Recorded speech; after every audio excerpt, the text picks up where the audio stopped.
I wanted to start by asking you about this issue of accountability and transparency in government. And I think it's something that a lot of people are talking about. I think in the SDGs it's been more incorporated than it was in the MDGs, and it's a critically important issue. Yeah. I know some of your critics have sort of, criticized your government. I know a number of people were put on trial while you were in government, and there were discoveries of huge amounts of embezzlement. So what really needs to be done from your perspective as a former president, as you look not only at Malawi, but across the continent, what needs to be done from a political leadership level, and what can outside actors do to help change, in some ways, a culture or a system of incentives that has created a broken system that doesn't allow funds to really get to the people who need them most? I'll tell you what, and I'm glad for that question. I'm very grateful that you asked it, because it's important. The fact that you know that there was embezzlement during my time is because there was a leader who decided to take action. To take action, to make arrests, to withdraw, to freeze accounts, and to put people on trial. So the trials that are even taking place now are those that we started. As I'm speaking to you now, I don't know if you know this, there's another discovery of the period before I came in. Because what I did is, during my time, I decided to step up. I told the nation leadership, as far as I'm concerned, is a love affair.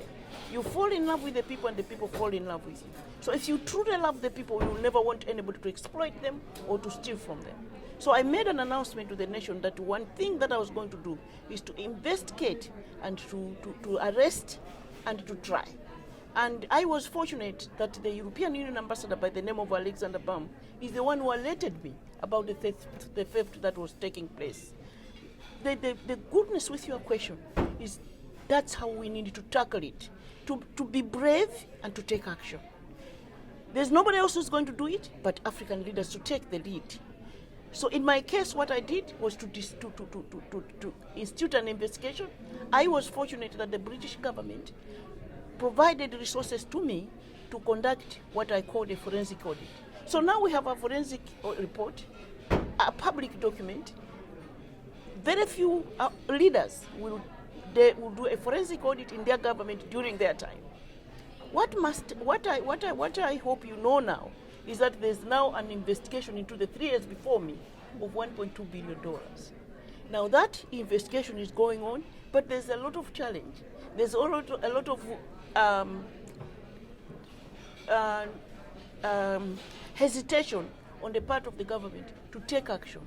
Now, what my appeal is that because it's hard, because when you want to fight corruption, people will fight you back, smear that back onto you, people hesitate. They would rather cover up and just let things as they are.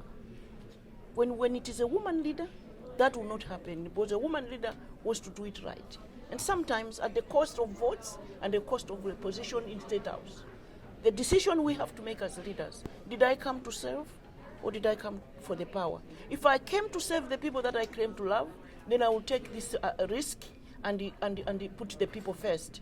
When the international community, therefore, when they find a leader who puts her head out, who sticks her head out and says, I'm going to fight, that leader must get support. That leader must not be treated as a victim. That leader must be treated as a victor. I am looking across Africa now. I was warned that if you do this, you shall not last as head of state. If you fight corruption, if you expose people, if you fight them, they are powerful people, they will fight you back. I chose Malawians.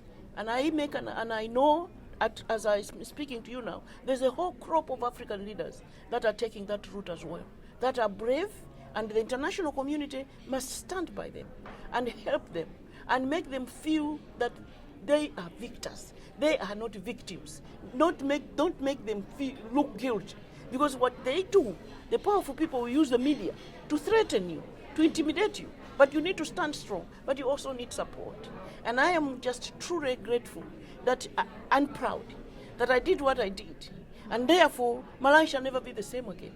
Because now history has shown that theft started in 2001, and there's evidence.